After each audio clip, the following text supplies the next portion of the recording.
ছেলে মেয়েদের জন্য টাকা ব্যয় করার চেয়ে ছেলে মেয়েদের সাথে সময় ব্যয় করা বেশি জরুরি, আছে না নাই? অনেক ফ্যামিলি, এত ব্যস্ত ফ্যামিলি, বাবাও চাকরি করে, মাও চাকরি করে, ছেলেমেয়েরা যখন ঘুমায় থাকে তখন বাবা মা অফিসে চলে যায়, তখন ছেলেমেয়েরা ঘুমায়।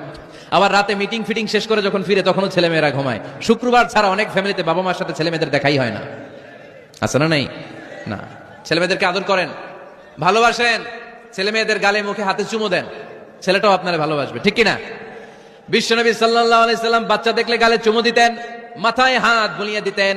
আকরা ইবনে হাবিস আত-তামিমি রাদিয়াল্লাহু তাআলা আনহু বলেন, ইয়া রাসূলুল্লাহ, আমি দেখেছি আপনি বাচ্চাদেরকে দেখলে তাদের হাতে চুমু দেন, তাদের গালে চুমু দেন।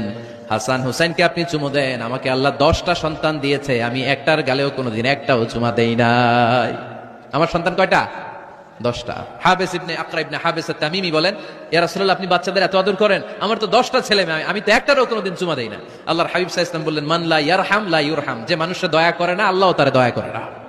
এজন্য বাচ্চাদেরকে আদর করার দরকার আছে না নাই? বাচ্চাদের মতামতের গুরুত্ব দিবেন, বাচ্চা কি বলতে চায় শুনবেন। অনেকে আছে বাচ্চা বাবার ডাকে আব্বু আব্বু, সে মোবাইলে আসে বলে হ্যাঁ হ্যাঁ বলো বলো, হ্যাঁ বলো বলো শুনতেছি, কি বললা, হ্যাঁ বলো। তাকে আছে মোবাইলের স্ক্রিনে আর বলতেছে কি বলতেছে বলো, এরকম বলা যাবে? খবরদার, বাচ্চা ডাকলে বাচ্চার দিকে টার্ন করে আপনি ফিরেন, তার দিকে মুখোমুখি হন, মনোযোগ দিয়ে ভালো শ্রোতার মতো তার কথা শুনেন, সে কি বলতে চায় শুনেন, তার মতামতের একটা গুরুত্ব আছে না নাই?